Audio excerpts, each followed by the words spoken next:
Thanks for tuning in to Everything Catholic again. Now this is going to be the second of the standalone clip without the usual compilation I told you about, and this time I want to share this particular clip on the virtue of simplicity. Listen to this. The Blessed Mother was a master of simplicity inasmuch as she, without performing any external prodigies, miracles, without calling any attention to herself, even from those closest to her, who suspected nothing of her holiness, was able to surpass all the angels and saints in holiness combined.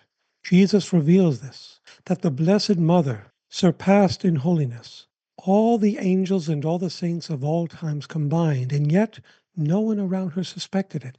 This is her being a master of simplicity. Simplicity means you fulfill your obligations as a Christian to the letter, to perfection, with perfect love, while at the same time doing everyone else does externally, so whereby no one suspects you're any different from them. And you can do unceasing prayer with this perfection of simplicity as well. No, see, this is the beauty of the saints. They were able to be holy without calling attention to themselves. That's true Christian holiness. Jesus says, don't let your left hand know what your right hand is doing. Don't be like the publican standing in the square and letting everyone see you pray, fasting and distorting your face so everyone knows you're fasting. Everything must be done in hiddenness, in concealment, in silence. This is true Christian holiness.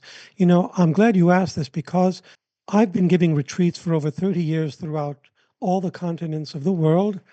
And I don't say this to any merit of mine. I say it to the merit of people who pray for me and to the merit of God's grace and the Blessed Mother, of course, whom I attribute my vocation to at Medjugorje when I went there in 88 and received my vocation as a priest.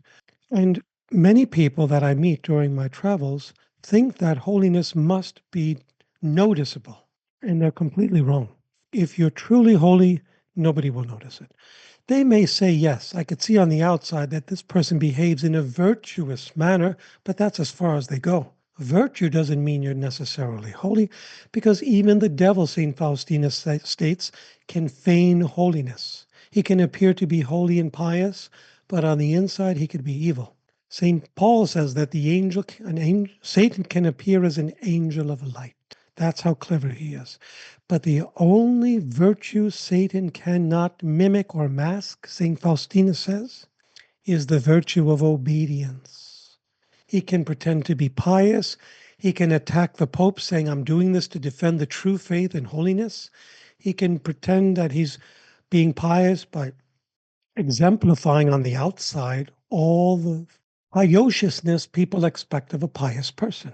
But we don't see what's on the inside. Only God sees that, okay? And that is it for this time, and I hope you like this approach, and I'll alternate between this one and the usual long compilation I often share with you, but regardless of the approach, I hope all of you are going to learn a lot from every video. And please let me know if you have any suggestion or feedback, any at all, and until the next one, thanks again for watching, and may God bless you.